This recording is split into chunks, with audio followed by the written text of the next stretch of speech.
श्री हरिवंश सभी सखियों को कोटि कोटि प्रणाम। श्री राधा सुधा निधि स्तोत्रम। और आज हम शुरू करते हैं श्लोक नंबर 26 से।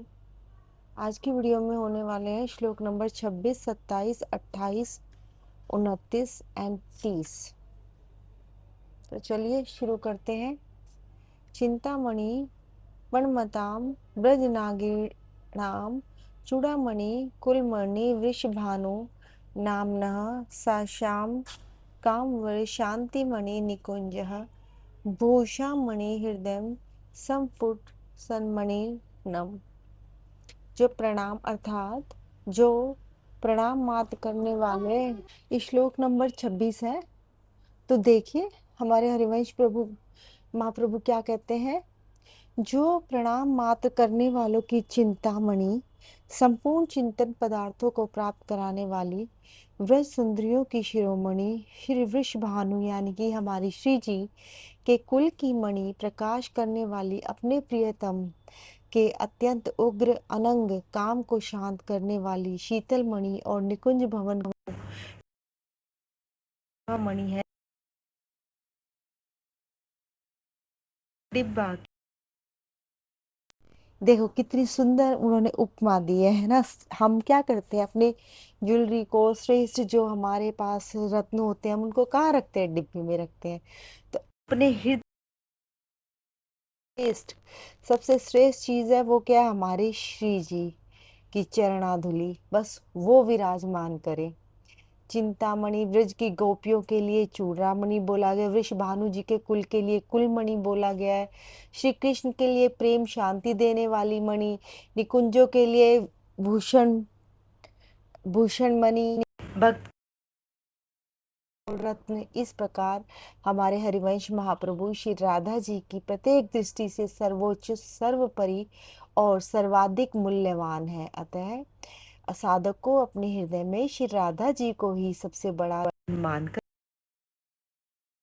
और आश्रय करना चाहिए। तो हरिवंश महाप्रभु के बहुत ही सुंदर भावों के साथ ये था श्लोक नंबर 6 की जय हो। चलिए अगले श्लोक पे चलते हैं जो कि है श्लोक नंबर 27।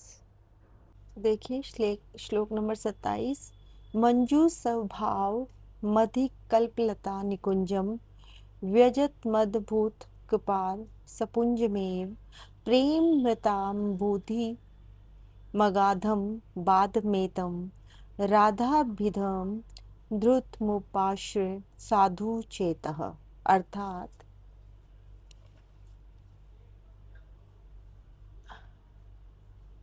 अर्थात हमारे हरिवंश महाप्रभु कहते हैं, हे मन, तू उस राधा नामक प्रेम रथ के आघात और बाधा शून्य सागर का शीघ्र भली भांति आश्रय ग्रहण कर, जो कोमल स्वभाव वाले हैं, जो कल्पलता की कुंज में विराजमान है और जो अद्भुत कृपा रस के समूह को प्रकट करता है। अर्थात देखो, मधुर स्वभाव की प्रतिमूर्ति राधा जी, कृपा का अथाह सागर राधा जी, प्रेम रस की अधिराष्ट्री राधा जी, श्री कृष्ण को भी परम प्रिय राधा जी, भक्त को दिव्य प्रेम का अनुभव कराने वाली हमारी राधा जी। तो हरिवंश महाप्रभु अपने मन को उपदेश देते हैं। वे कहते हैं, यदि जीवन में सच्चा प्रेम, कृपा, शांति और भगवान श्री कृष्ण की प्राप्ति चाहिए तो उसका सर्वोच्चतम मार्ग श्री राधा जी का आश्रय है। इसीलिए हम सबको चित्त को संसार से हटाकर श्री राधा जी के चरणों में स्थित कर देना चाहिए। यही इस श्लोक का मुख्य संदेश है। हरिवंश महाप्रभु की जय हो, गुरुदेव भगवान की जय हो। तो चलिए अगले श्लोक पे चलते हैं जो कि है श्लोक नंबर 28। तो चलिए श्लोक नंबर 28 देखते हैं।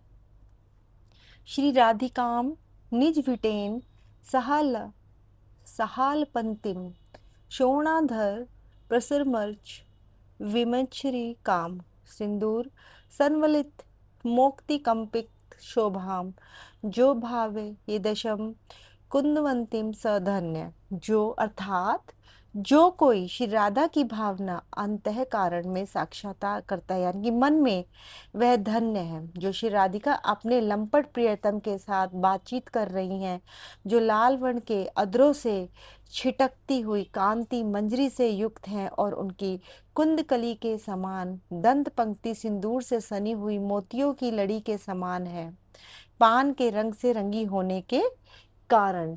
ये हमारे हरिवंश महाप्रभु इतना सुंदर वर्णन कर रहे हैं उस दृश्य का।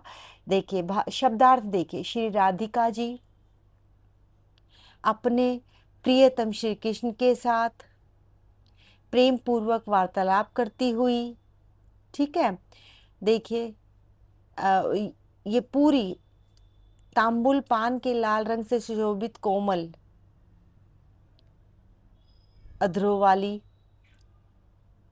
जिनकी मोतियों जैसी दांतों की पंक्ति पाने के रंग से लालिमा लिए हुई प्रतीत होती है, यह भावते है जो ध्यान करता है हृदय में, यानी कि मन में, सतु धन्य, ये वही वास्तव में धन्य। देखो सके, थोड़ा सा संस्कृत मेरी इधर उधर हो सकती है तो माफ करना, त्रुटि हो तो कोई माफ करना, और मुझे कमेंट करके बताना कि ये त्रुटि है ना। बस इसमें थोड़ा भाव है हमारे हरिवंश महाप्रभु के, हम भाव समझ रहे हैं ताकि हमारे भी अधम लोगों के मन में थोड़ा सा हमारी राधा रानी का। तो देखिए श्लोक नंबर 28 क्या कहते हैं, भाव क्या निकल के आते हैं। अपने हृदय में श्री राधा रानी का ऐसा मधुर स्वरूप ध्यान करता है भक्त, वे अपने प्रियतम श्री कृष्ण के साथ प्रेम पूर्वक वार्तालाप कर रही हैं, जिनके कोमल अधर पान की लालिमा से शोभामान है और जिनके मोतियों जैसे दांत उस लालिमा से और भी सुंदर दिखाई दे रहे हैं। वह साधक वास्तव में धन्य है। कौन धन्य? हमारे हरिवंश महाप्रभु धन्य है ना। इस श्लोक के उद्देश्य केवल रूप वर्णन नहीं है, बल्कि यह सिखाना है कि श्री राधा रानी के मधुर स्वरूप और उनकी श्री कृष्ण के साथ प्रेममय लीलाओं का भाव पूर्वक स्मरण करने से हृदय में प्रेम भक्ति जागृत होती है। हरिवंश महाप्रभु की जय हो, हमारे गुरुदेव भगवान की जय हो। तो चलिए चलते हैं अगले श्लोक पे, जो कि है श्लोक नंबर 28। श्लोक नंबर 28 में देखिए क्या है। पितारुणच विमनंत तडिलताम भाम प्रौढ़ानुराग मद विहल चारु मूर्तिम प्रेम संपदाम व्रज महीपति तन्य ऋष्यो गोविंद वनम मनसी ताम निधामी राधाम। अर्थात देखिए इसमें इसका अर्थ क्या निकल के आ रहा है। अर्थ है व्रत महीपति नंदी जी और उनकी पटरानी यशोदा जी के प्रेम की श्री गोविंद के समान पात्री उन श्री राधा को मैं मन में धारण करता हूँ। हरिवंश महाप्रभु कह रहे हैं ये सब, जो अरुणता लिए पित छवि वाली है, अर्थात स्वर्ण कांति वाली है, इतनी सुंदर है एकदम, जो असंख्य विद्युत, विद्युत मतलब बिजलियां, लताओं जैसी आभा वाली है, और जो प्रगाढ़ अनुराग के मद से विभोर बनी हुई है, सुंदर आकृति वाली हैं, उन श्री राधा को मैं बार बार प्रणाम करता हूँ। देखिए हरिवंश महाप्रभु की मतलब उन, हमारे पास तो शब्द ही नहीं है, हम तो पढ़ के अपने आप को धन्य मान रहे हैं कि कैसे हरिवंश महाप्रभु हमारी श्री जी का वर्णन करते हैं। कोटि कोटि प्रणाम, कोटि कोटि, हजारों करोड़ों जब सूर्य एक साथ निकले तो भी उनकी आभा की बराबरी नहीं कर सकते। इस तरह की आभा है, इस तरह की कांति है हमारी श्री जी की। गुरुदेव भगवान की जय हो। तो चलिए अगले श्लोक पे, जो कि है श्लोक नंबर 30। निर्माय चारु मुकुटम नवचंद्रकेण कुंजाभिराज चित्हार मुपाहरंती वृंदा टविन वनी कुंज ग्रह धी देव्या श्री राधिके तव कदा भवितासी दासी।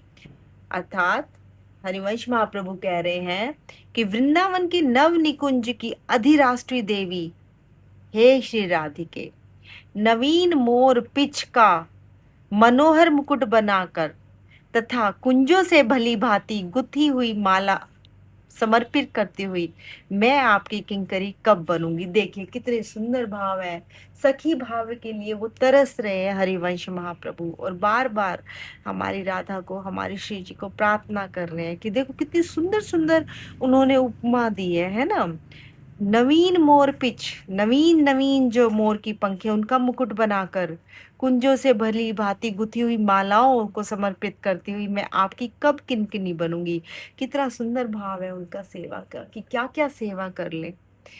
तो ये थे हमारे श्लोक नंबर 26 से 30। आशा करती हूँ आपको थोड़ा पसंद आएगा। सिर्फ भाव की बात है, देखिए मैं नई साधक हूँ, सब नया है।